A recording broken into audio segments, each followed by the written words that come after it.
আজকে দেখেন আমরা ইহুদি খ্রিস্টানদের কতটুকু ফলো করি, কতটুকু অনুসরণ করি, এটা বোঝার জন্য 24টা ঘন্টা অপেক্ষা করে। আগামীকাল রাত 12টা হলে বুঝবে। 31st বাপের মাথা। আচ্ছা বলেন, 31st নাইট এটা কি মুসলমানদের উৎসব? এরা যারা অগ্নি পূজক ছিল, আগুন পূজারী, যারা আগুনকে অলৌকিক ক্ষমতার অধিকারী মনে করত, যারা আগুনকে ভাগ্য নির্ধারক মনে করত, আগুনকে ভালো মন্দের মালিক মনে করত, এটাকে বলা মাজুস, অগ্নি পূজক।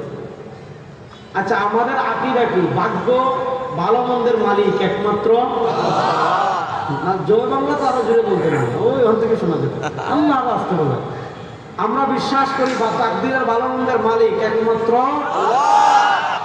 বলেন, তাকদীরের ভালো মন্দের মালিক একমাত্র আল্লাহ।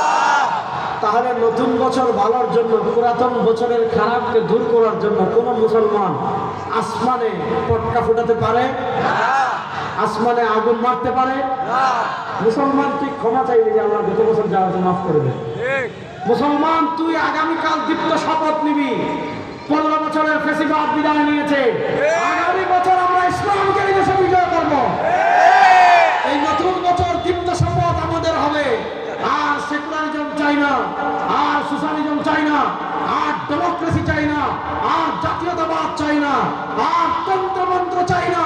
2025 সালকে আমরা ইসলামের বাংলাদেশ গড়ে তুলব।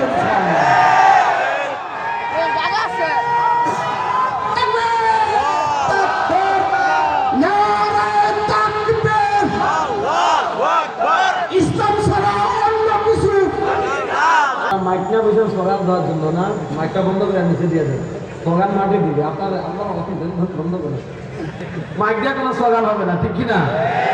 স্লোগান যারা দেওয়ার মাঠ থেকে দিবে ইনশাআল্লাহ। তাহলে বলেন 31st নাইট কোনো মুসলমান পালন করতে পারে? তাহলে হাততালি দেওয়া এটা কি মুসলমানদের সংস্কৃতি? মুসলমানের সংস্কৃতি হলো লা ইলাহা ইল্লাল্লাহ, আর মুসলমানের সংস্কৃতি হলো আল্লাহু আকবার। এটাই না আমাদের স্লোগান। জয় বাংলা আমাদের স্লোগান। আমাদের স্লোগান হবে আল্লাহু, বলেন আল্লাহু